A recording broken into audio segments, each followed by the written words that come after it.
Praise the Lord. റോമർക്കെഴുതിയ ലേഖനം 5-ാം അധ്യായം 1 മുതൽ 21 വരെയുള്ള തിരുവചനങ്ങൾ. വിശ്വാസത്താൽ നീതീകരിക്കപ്പെട്ടിട്ട് നമ്മുടെ കർത്താവായ യേശുക്രിസ്തു മൂലം നമുക്ക് ദൈവത്തോട് സമാധാനമുണ്ട്. നാം നിൽക്കുന്ന ഈ കൃപയിലേക്ക് നമുക്ക് അവൻ മൂലം വിശ്വാസത്താൽ പ്രവേശനവും ലഭിച്ചിരിക്കുന്നു. നാം ദൈവ തേജസ്സിൻ്റെ പ്രത്യാശയിൽ പ്രശംസിക്കുന്നു. അതുതന്നെയല്ല, കഷ്ടത സഹിഷ്ണുതയെയും സഹിഷ്ണുത സിദ്ധതയെയും സിദ്ധത പ്രത്യാശയെയും ഉളവാക്കുന്നു എന്നറിഞ്ഞ് നാം കഷ്ടങ്ങളിലും പ്രശംസിക്കുന്നു.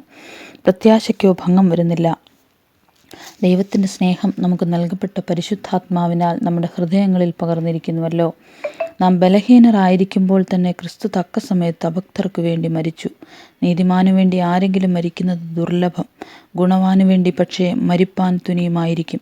ക്രിസ്തുവോ നാം പാപികളായിരിക്കുമ്പോൾ തന്നെ നമുക്ക് വേണ്ടി മരിക്കയാൽ ദൈവം തനിക്ക് നമ്മോടുള്ള സ്നേഹത്തെ പ്രദർശിപ്പിക്കുന്നു.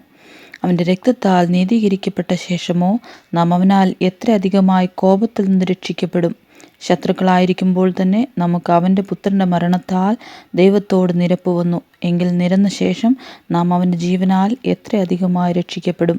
അത്രയുമല്ല, നമുക്ക് ഇപ്പോൾ നിരപ്പ് ലഭിച്ചതിന് കാരണമായ നമ്മുടെ കർത്താവായ യേശുക്രിസ്തു മുഖാന്തരം നാം ദൈവത്തിൽ പ്രശംസിക്കുകയും ചെയ്യുന്നു.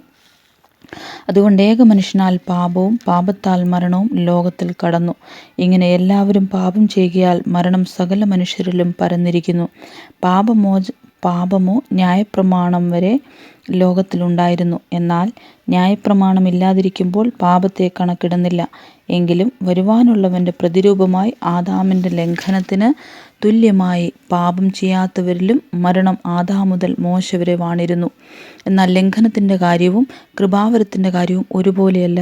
ഏകൻ്റെ ലംഘനത്താൽ അനേകർ മരിച്ചുവെങ്കിൽ ദൈവകൃപയും ഏക മനുഷ്യനായ യേശുക്രിസ്തുവിൻ്റെ കൃപയാലുള്ള ദാനവും അനേകർക്ക് വേണ്ടി ഏറ്റവും അധികം കവിഞ്ഞിരിക്കുന്നു.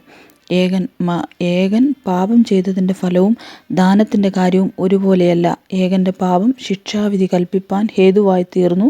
കൃപാവരമോ അനേകം ലംഘനങ്ങളെ മോചിക്കുന്ന നീതീകരണ വിധിക്ക് ഹേതുവായി തീർന്നു. ഏകൻ്റെ ലംഘനത്താൽ മരണം ഏകൻ നിമിത്തം വാണു എങ്കിൽ കൃപയുടെയും നീതിദാനത്തിൻ്റെയും സമൃദ്ധി ലഭിക്കുന്നവർ യേശുക്രിസ്തു എന്ന ഏകൻ നിമിത്തം ഏറ്റവും അധികമായി ജീവനിൽ വാഴും.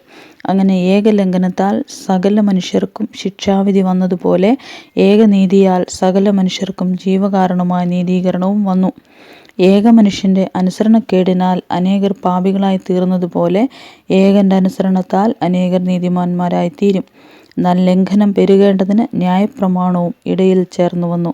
എങ്കിലും പാപം പെരുകിയിടത്ത് കൃപ അത്യന്തം വർദ്ധിച്ചു. പാപം മരണത്താൽ വാണതുപോലെ കൃപയും നമ്മുടെ കർത്താവായ യേശുക്രിസ്തു മുഖാന്തരം നീതിയാൽ നിത്യജീവനായി വാഴേണ്ടതിന് തന്നെ. ആമേൻ.